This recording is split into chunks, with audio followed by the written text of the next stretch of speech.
Beruchim tiou rabotai vesorot tovot, on est le 6 dans le mois de Tammuz. On est pour certains au début de vacances et j'ai vu qu'il y a beaucoup qui passent aux comptabilités, les frais et les dépenses. Ça tombe toujours d'actualité avec la paracha. Car dans la paracha, Hukat, à la fin de la paracha, la Torah elle nous apprend, elle nous dit Alken yomru amoshlim bo'u hashbon tibane vetikonen ir sihon. Il y avait là-bas un calcul par rapport à la guerre de Moab, mais dans le Talmud, la Gemara elle fait comme ça. Alken yomru amoshlim, moshlim c'est quelqu'un qui est moshel, patron. Tu tiens les choses dans les mains. Si tu veux être patron, bo'u hashbon. Faites un hashbon, c'est un calcul. Tibane vetikonen ir sihon. Regarde que ce que tu fais aujourd'hui, ça va construire, pas seulement ici, ça va même donner des fruits après 120 ans. Et de là, la Gemara, elle raconte un exemple de comptabilité. C'est la seule qu'on a. Hein. Regardez un petit peu comment une petite bonne action qu'on fait, combien elle vaut, quelle comptabilité elle a en haut. Donc c'est très dur en 3 minutes qu'on prend la comptabilité en haut. Alors avant de donner l'exemple, je vous partage ce qu'il dit Rabbi Moshe Cordovero.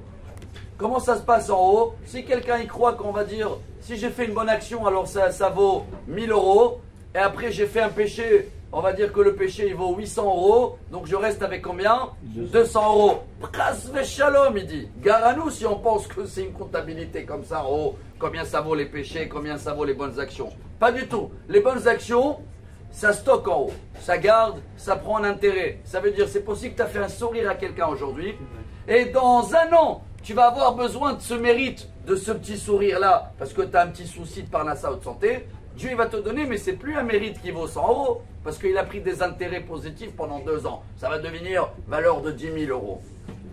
Un péché, c'est l'inverse, chers amis. Vous n'avez pas l'impression que, surtout en Israël, hein, on fait un péché, on les paye cash, bien sûr. Imaginez-vous que le péché, il est en haut, il va prendre des intérêts négatifs. Alors quoi? Si tu ne peux pas le payer aujourd'hui, dans un an, tu vas le payer plus cher? Pas du tout. Donc la comptabilité en haut, elle nous dépasse. Par contre, voilà l'exemple qu'on termine en beauté. Dans le Talmud Sota, page 9, la Gemara, elle raconte l'histoire de Myriam, qu'elle a attendu son frère Moshe. Quand il est né, vous vous rappelez, dans le berceau. Quel âge elle avait, Myriam? 6 ans. Moshe, il était bébé. Elle a attendu combien de temps? Tosfot, il dit, un quart d'heure. Vous savez qu'est-ce que Dieu il a donné à Myriam 100 et quelques années plus tard, pour ce petit quart d'heure qu'elle a attendu Moshe? Tout le peuple d'Israël a attendu Myriam pendant les 7 jours où elle était malade par rapport à la lèpre. Multiplié 7 jours par 3 millions qu'ils étaient avec les enfants.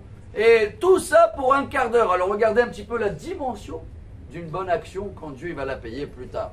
Alors j'espère que ça va nous encourager à nous tous, pendant les vacances ou peu importe, faire une bonne comptabilité des bonnes actions. Sourire à les gens, aider, tout ça, on investit en bas, on investit en haut, et quand on va avoir besoin de ces mérites-là, ils seront LFP Amim. Excellente journée.